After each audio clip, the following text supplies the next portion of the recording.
देखो चिल्लाओ में ज्यादा, चिल्लाना नहीं चाहिए, पढ़ाई करना चाहिए। देखो क्या लिखने के लिए बोले थे? बकरी। बकरी।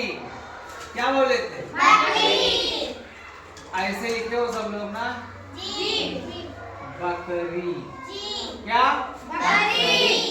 बकरी। क्या लिखे हो? बकरी। ऐसे तो लिखे हो? जी। सब लोग अपनी अपनी कॉपी दिखाओ। वही से बकरी। हाँ हाँ, बकरी ऐसे तो लिखा जाता है। जी। लेकिन देखो इसको क्या बोलते हैं? ये क्या है? क्या है ये? ऋण नहीं है, क्या है? री। क्या है? री। अच्छा बताओ, जब इसको री बोलते हैं तो ऐसे बोलते हैं बा का री, और ऐसे लिखते हैं बकरी। तो ये भी तो बकरी हो गया। जी। हो गया कि नहीं हो गया? जी। इस पर दिखाओ कैमरा, इस पर दिखाओ। बकरी ये सही है कि ये सही है? ऊपर वाला सही है ना? तो जब इसको री बोलते हैं तो ये बकरी, ये क्यों नहीं सही है? कोई बताओ क्यों नहीं सही है? तो री तो इसको भी बोलते हैं, री इसको भी बोलते हैं, तो फिर ये सही है, ये क्यों नहीं सही है?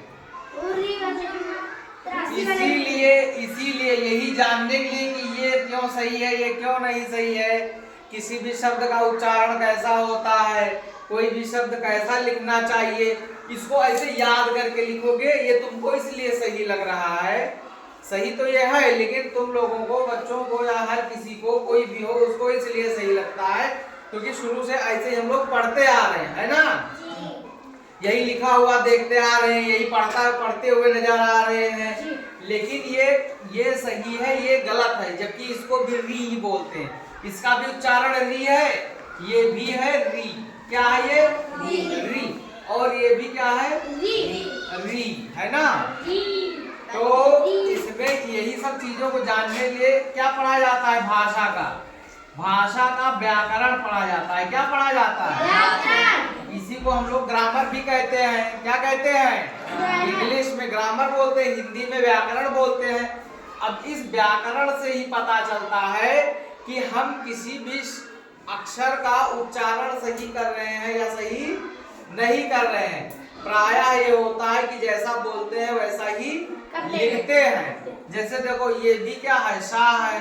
क्या है? और ये भी सा है। क्या है? और ये भी क्या है? सा है।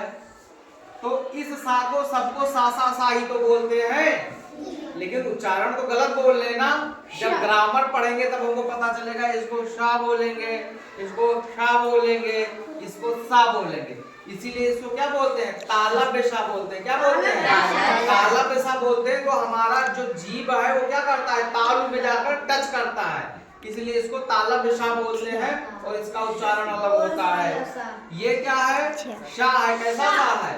मूर्धन्य सा है। कैसा सा है? ये मूर्धा स्पर्श करना चाहिए मूर्धन्य सा बोलते हुए। और ये क्या है? इसको छोटा सा बोलते हुए क्या है? दंती सा है। कैसा सा है? जब इस सा का उच्चारण करेंगे तो जीभ हमारा दांत में लगना चाहिए, इसलिए शा से शलजम होता है, शा से षट्कोण होता है, और सा से सरलता होता है। ठीक ठीक।